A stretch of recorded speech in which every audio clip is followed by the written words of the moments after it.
اعوذ باللہ من الشیطان الرجیم بسم اللہ الرحمن الرحیم۔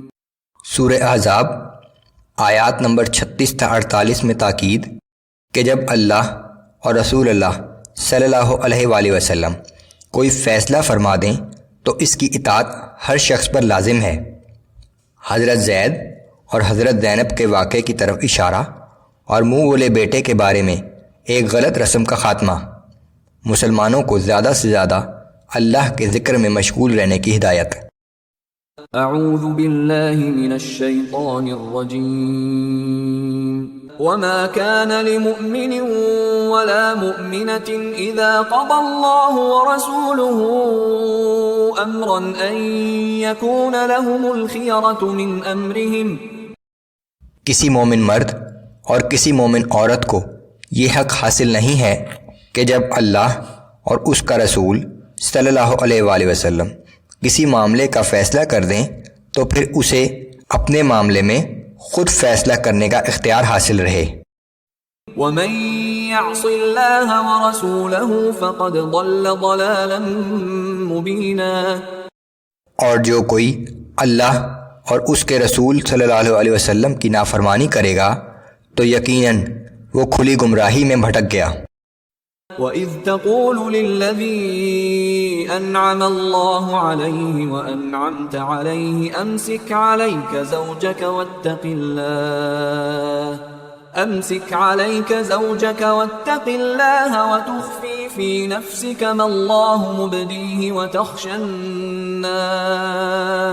وتخشى الناس والله احق ان تخشاه۔ اے نبی صلی اللہ علیہ وآلہ وسلم، وہ وقت یاد کیجئے جب آپ اس شخص سے کہ جسے اللہ نے نعمتیں عطا کی تھیں اور جس پر آپ نے بھی احسان کیا تھا، یہ فرما رہے تھے کہ اپنی بیوی کو اپنی زوجیت ہی میں رہنے دو اور اللہ سے ڈرو، اور اپنے دل میں وہ بات چھپا رہے تھے جسے اللہ ظاہر کرنا چاہتا تھا، اور آپ لوگوں سے ڈر رہے تھے، حالانکہ اللہ اس کا زیادہ حقدار ہے کہ آپ اسی سے ڈریں۔ فَلَمَّا قَضَى زَيْدٌ مِّنْهَا وَطَرًا زَوَّجْنَاكَهَا لِكَيْ لَا يَكُونَ عَلَى الْمُؤْمِنِينَ حَرَجٌ فِي أزواج أدعيائهم إذا قضوا منهن وطرا۔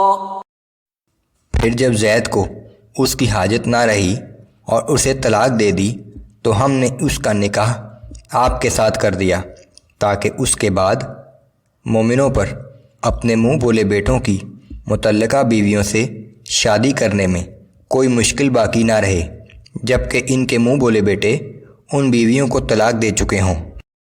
وَكَانَ أَمْرُ اللَّهِ مَفْعُولًا۔ اور اللہ کا حکم تو پورا ہو کر ہی رہتا ہے۔ حضرت زید رسول اللہ صلی اللہ علیہ وآلہ وسلم کے منہ بولے بیٹے تھے، جنہوں نے اپنی بیوی حضرت زینب کو طلاق دے دی تھی۔ بعد میں اللہ کے حکم سے رسول اللہ صلی اللہ علیہ وآلہ وسلم نے حضرت زینب سے نکاح کر لیا۔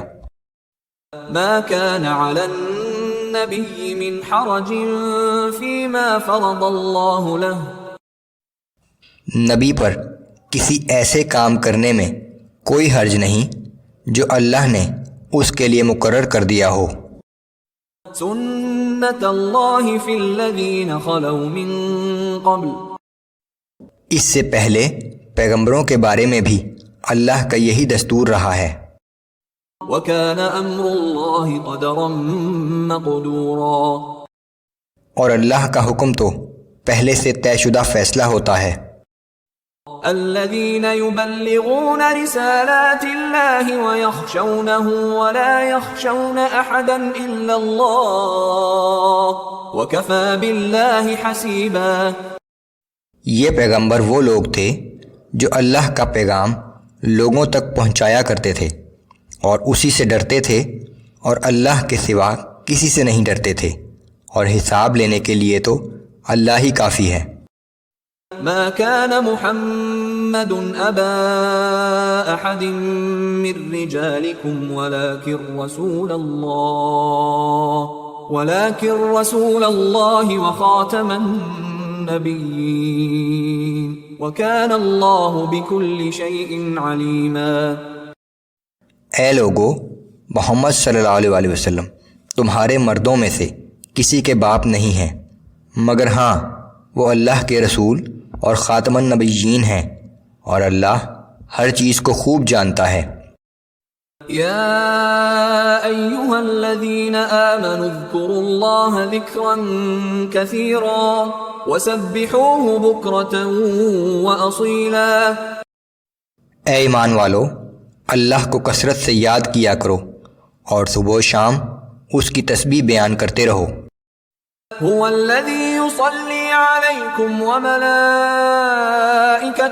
ليخرجكم من الظلمات إلى النور وكان بالمؤمنين رحيما۔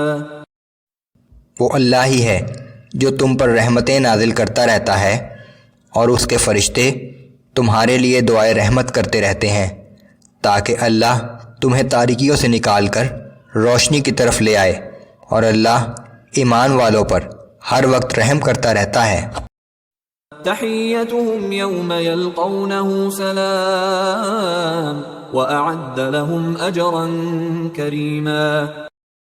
اور جس دن مومن اللہ کے سامنے ملاقات کے لیے حاضر ہوں گے تو ان کا استقبال سلام سے ہوگا، اور ان کے لیے اللہ نے بڑا باعزت صلہ تیار کر رکھا ہے۔ یا ایہا النبی انا ارسلناک شاہدا ومبشرا ونذیرا۔ اے نبی صلی اللہ علیہ وآلہ وسلم، ہم نے آپ کو گواہی دینے والا، جنت کی بشارت سنانے والا اور جہنم سے ڈرانے والا بنا کر بھیجا ہے۔ وداعیا الی اللہ بإذنہ وسراجا منیرا۔ آپ لوگوں کو اللہ کے حکم سے اس کی طرف بلاتے ہیں، اور آپ ایک روشن چراغ کی مانند ہیں۔ وبشر المؤمنین بأن لهم من اللہ فضلا کبیرا۔ آپ ایمان والوں کو بشارت دے دیجئے کہ ان پر اللہ کا بڑا ہی فضل ہے۔ ولا تطع الكافرین والمنافقین ودع اذاهم وتوکل علی اللہ وکفى باللہ وکیلا۔ نیز آپ کافروں اور منافقوں کی کوئی ناجائز بات قبول نہ کیجیے، اور نہ ہی ان کی ایذا رسانی کا خیال کیجیے، اللہ ہی پر بھروسہ کیجیے، کیونکہ کارساز ہونے کے اعتبار سے اللہ ہی کافی ہے۔